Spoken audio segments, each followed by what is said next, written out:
Bonjour les amis du Parler Pio, bienvenue une fois de plus à Marchons avec Parler Pio. Qui de plus pour nous connaître personnellement que nous-mêmes? Eh bien, aujourd'hui, M. Jean Goyard, notre directeur, va lire des extraits de conversations ou de lettres que le Parler Pio ou le Parler Pio se décrit lui-même. Et je trouve que c'est très intéressant. Je vous présente M. Jean Goyard, notre directeur. J'espère que vous aimez ce programme. S'il vous plaît, le partagez avec vos amis et votre famille. Merci et à bientôt. Chers amis, fidèles du Padre Pio, bonjour, mon nom est Jean Goyard et vous assistez au programme Marchons avec Padre Pio. Chers amis, fidèles du Padre Pio, bonjour. Bien, aujourd'hui, nous voyons le Padre Pio répondre à... Et ce sont quelques apartés dans lesquels il a dit plus ou moins ce qu'on attendait de lui. Et c'est fort intéressant, je pense que vous allez l'aimer, et c'est le Padre Pio qui parle. Donc je ferai très peu de commentaires parce que je crois que c'est beaucoup plus important d'avoir directement la parole du Padre Pio. La source est le site cacciopoli.com. C'est un fils spirituel du Padre Pio qui raconte. Première chose, la messe est l'union complète entre Jésus et moi. De fait, à d'autres occasions même, on avait posé au Padre Pio cette question, qu'est-ce qui se passe pendant la messe entre Jésus et vous? Il disait, c'est une fusion. Il disait même à une autre occasion, c'est une liquéfaction de l'âme. Cela donne un peu l'idée, c'est un langage mystique, parce qu'en réalité, la personne n'est pas capable, avec des termes humains, de traduire ce qui se passe. Mais on comprend, on a quelques pistes pour comprendre. Donc c'était la messe et l'union complète entre Jésus et le Padre Pio. Deuxième aparté, le diable essaie de m'arracher des bras de Jésus. Bon, ce qui veut dire qu'il est dans les bras de Jésus, c'est déjà formidable. Et troisième phrase, le diable me veut pour lui à tout prix, bien sûr. Et c'est pour ça que le diable, chaque fois, faisait une tentative pour impressionner le Padre Pio, parce qu'il n'est jamais sûr de gagner, mais s'il ne tente pas, il connaît cet adage, qui ne tente rien n'a rien. Donc le diable peut, jusqu'au dernier moment, tenter le Padre Pio. Mais la quatrième phrase est encore plus intéressante. On a posé la question, et on le voit sur Internet dans le film qui parle du Padre Pio. Quelqu'un lui demande, et alors, que dites-vous de vous-même? Il répond, je suis un mystère pour moi-même. Pourquoi un mystère? Parce que d'un côté, il est un homme comme vous et moi. D'un autre côté, il a des dons, il a des charismes absolument ahurissants. Et il sait que sa prière est extrêmement souvent exaucée.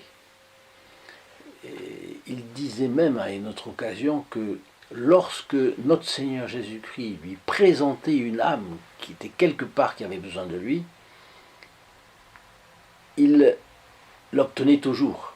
Sa prière obtenait toujours ce qu'il fallait pour cette âme. Donc, il est à la fois quelqu'un qui prie, à la fois quelqu'un qui souffre, et à la fois quelqu'un qui obtient de Dieu, à cause des deux premières choses. Et c'est un mystère, pourquoi? Parce qu'il y a des personnes qui ont dit qu'il y avait une transparence entre le Padre Pio et Dieu qui était extraordinaire. Et pour avoir une comparaison valable, il faut penser à un vitrail. Imaginez un vitrail merveilleux dans une cathédrale. Et pour protéger le vitrail, on met un cristal devant. une plaque de cristal. Eh bien, on voyait Dieu à travers le Padre Pio comme on verrait ce vitrail à travers un cristal. Tandis que nous, c'est différent. Nous ne sommes à demi fidèles ou infidèles, et donc on voit tout brouillé. Notre cristal devant, il est tout sale. Avec le Padre Pio, on voyait une transparence phénoménale, on voyait Dieu derrière. Certains ont pensé qu'il savait tout. Et lui-même disait qu'il ne savait pas tout. Il savait ce que Dieu voulait lui révéler. Autre phrase. Je ne suis... on lui a demandé, on a insisté, mais qui êtes-vous? Il est un peu comme Saint Jean-Baptiste. On lui demande s'il est le Messie, s'il est le prophète, s'il est Moïse. Bon, là, on aimerait savoir, mais est-ce que vous êtes un prophète comme dans l'Ancien Testament? C'est impossible, puisque le dernier prophète, c'est notre Seigneur Jésus-Christ, la révélation. Après, il y a la révélation, mais le prophétisme termine avec notre Seigneur Jésus-Christ. Donc, le prophétisme officiel de l'Église. Donc, il répond, je ne suis qu'un pauvre frère qui prie. Et en réalité qui souffre aussi. Ensuite, il a subi des persécutions de plusieurs types, mais la plus cruelle a bien entendu été celle venue de Rome, de la puissante congrégation du Saint-Office, et sans l'accord du pape, cette persécution n'aurait pas pu avoir lieu. Elles sont venues, ces persécutions, également de confrères dans le sacerdoce, vous le savez, ou dans l'ordre capucin. Et même l'évêque, son évêque de Manfredonia, dont dépendait San Giovanni Rotondo, a longtemps été son ennemi, pendant presque 20 ans, je crois, ou même 20 ans. Bien. Le Padre Pio aurait pu en être ou bien aigri, ou bien faire une dépression. Non, il a redoublé de prières et de volonté d'apostolat. Et il a dit, à cette occasion, l'idée de vengeance ne m'a jamais traversé l'esprit. On voit là la première des choses qu'aujourd'hui, à laquelle pensent beaucoup de gens, ils veulent se venger sous prétexte que c'est l'Église, que c'est pas eux, non, c'est l'Église, c'est beaucoup plus haut, mais j'aimerais venger, etc. Non, l'esprit de vengeance ne fait pas partie de la panoplie des esprits catholiques.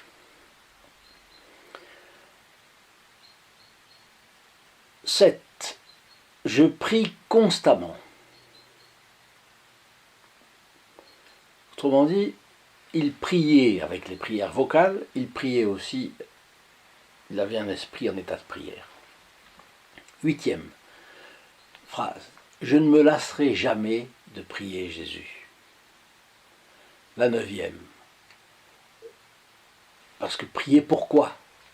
Eh bien, voilà. Je veux sauver les âmes par la prière continue. Donc il savait qu'il priait, il priait, il priait. Il offrait ses souffrances, ce qui est une prière.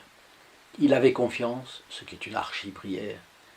Et cela obtenait de Dieu, de la Sainte Vierge, les grâces beaucoup de grâces qu'il demandait. C'est magnifique. La dixième phrase. Pour tous, je m'offre comme victime. Autrement dit, d'une manière globale dans sa vie, il s'offrait en victime, en holocauste. Exactement comme notre Seigneur sur l'autel. Il s'offrait. Les souffrances venaient, plus intenses, moins intenses, le tout était accepté. Il versait cela dans la banque de souffrances qu'il donnait à notre Seigneur, et le résultat, notre Seigneur faisait des merveilles. Alors là, on descend un petit peu plus dans le rapport entre le Padre Pio et ses protégés. La 11e phrase, la 11e aparté du Padre Pio est le suivant. Tout le monde peut dire « le Padre Pio m'appartient ». Un peu comme un enfant peut dire que sa mère lui appartient. Donc, à partir du moment où on connaît la vie du Padre Pio, où on se sent attiré par le Padre Pio, où on a une intimité avec le Padre Pio, comme je pense vous l'avez, eh bien, le Padre Pio vous appartient. Il faut le prendre comme un ami. Bien sûr, Dieu est un ami, mais Dieu est Dieu. Donc, il y a une distance immense. Il met lui-même entre lui et nous des intermédiaires. Eh bien, le Padre Pio est un intermédiaire qui est très proche.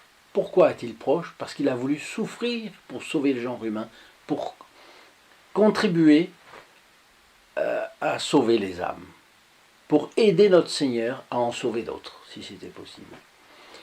Donc, le Padre Pio nous appartient. Nous pouvons lui demander tout. Nous sommes désemparés, inquiets, angoissés. Il ne faut surtout pas être comme ça. Lui-même disait, fuyez cela.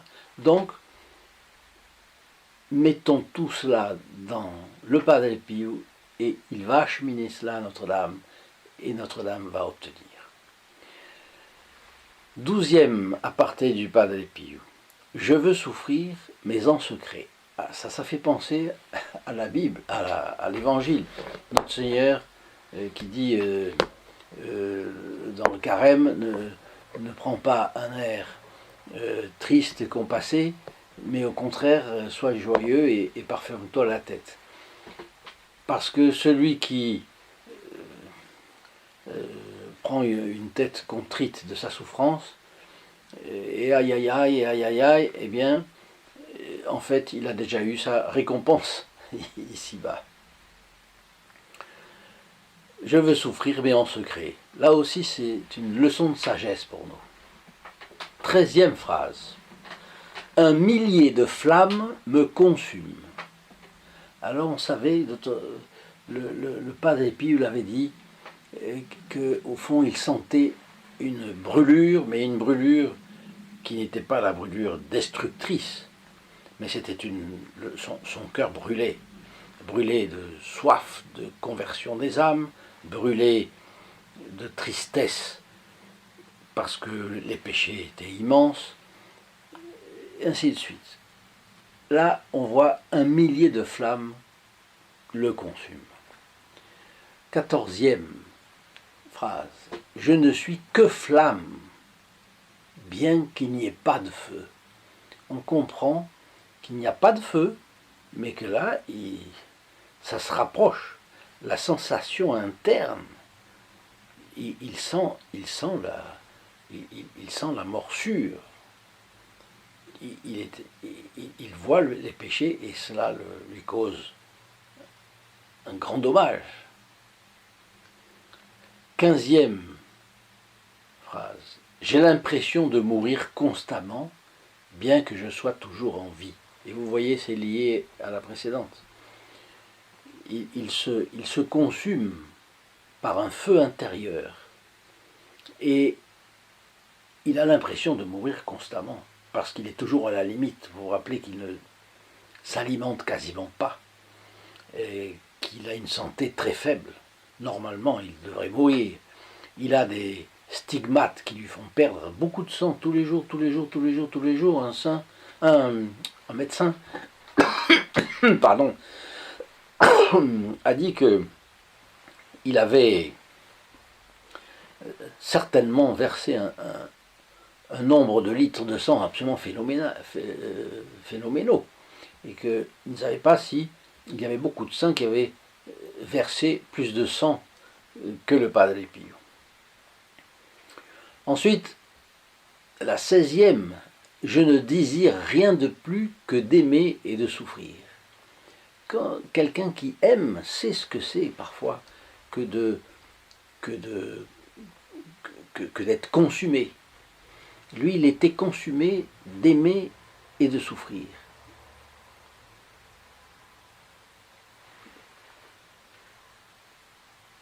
La 17e phrase, Jésus, laissez-moi souffrir et laissez-moi mourir de souffrance.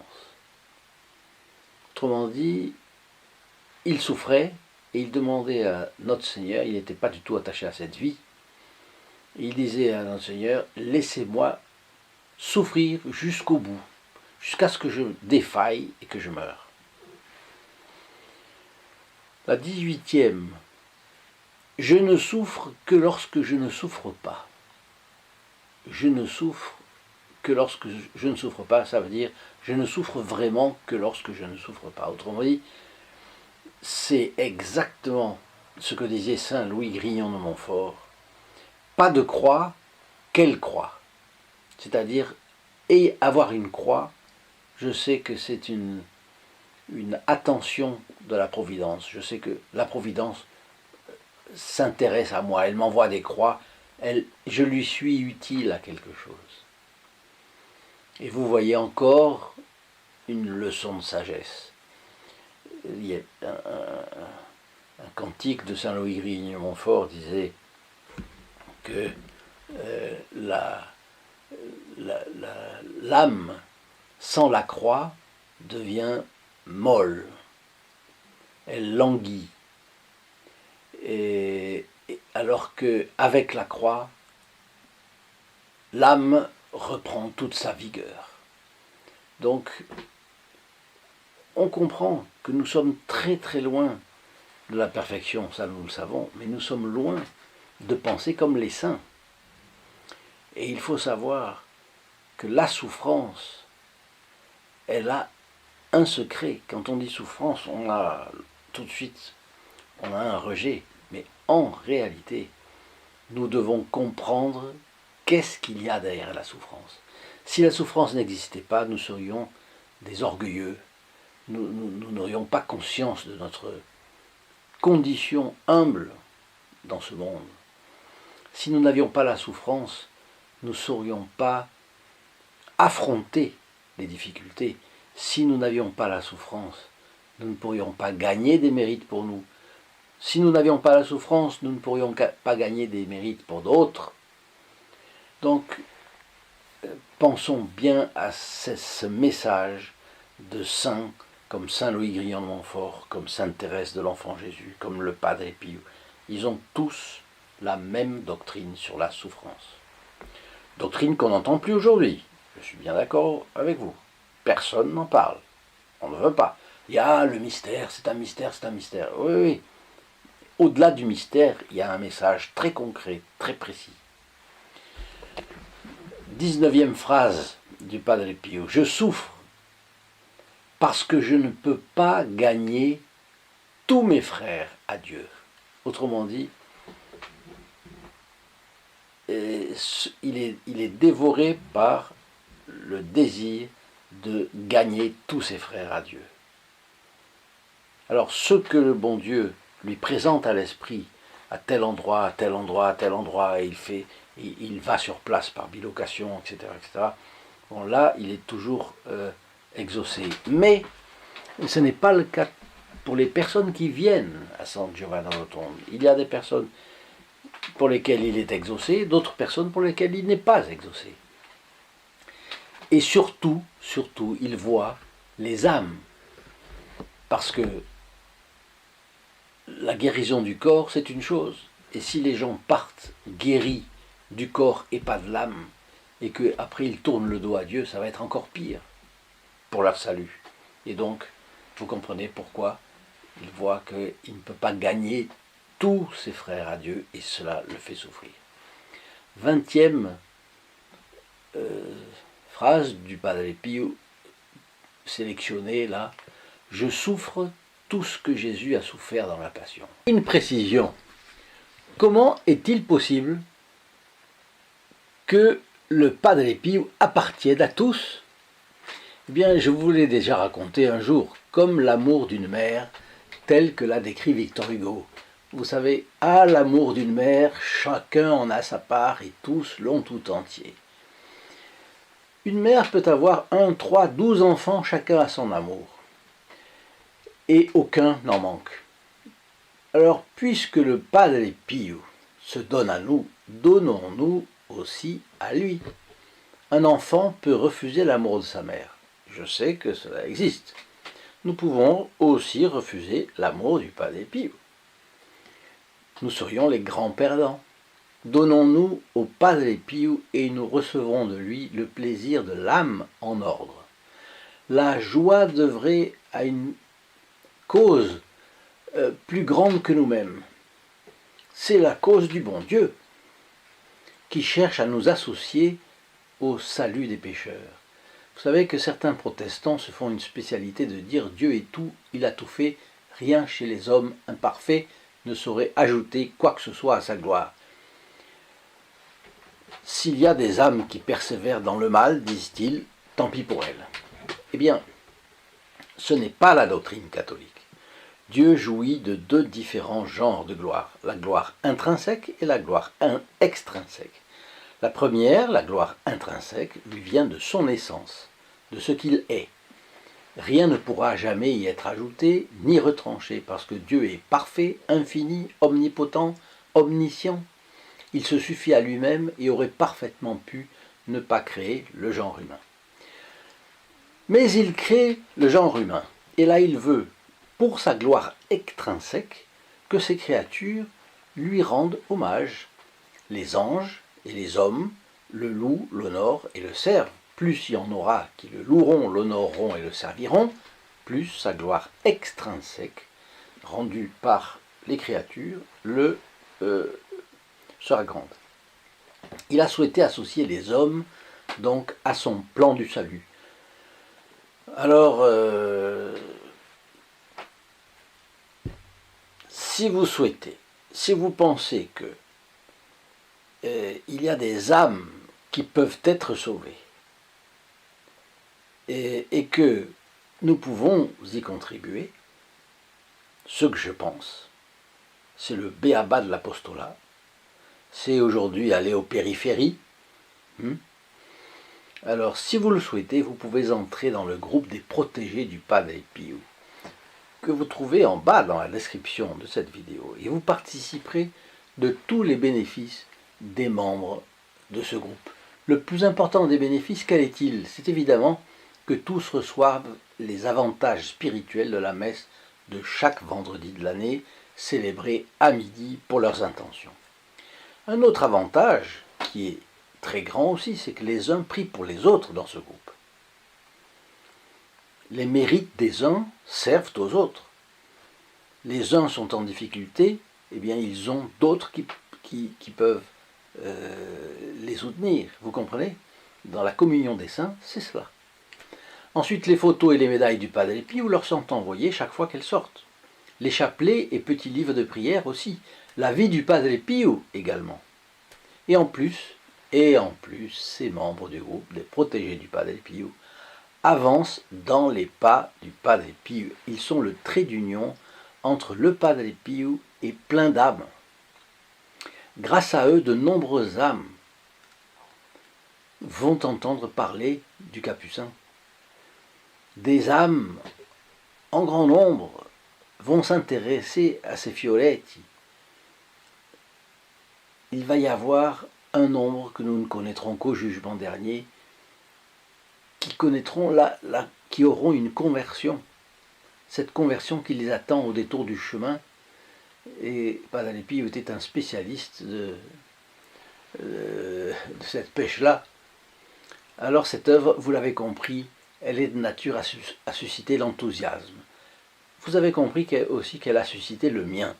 Et je vous souhaite de tout cœur qu'elle suscite aussi le vôtre. Donc je vous souhaite une bonne journée et vous laisse avec la bénédiction du Padre Pio. Et je vous dis à demain. Au revoir. In nome del Padre, del Figliolo e dello Spirito Santo, e così sia. Sia lodato Gesù e Maria, oggi e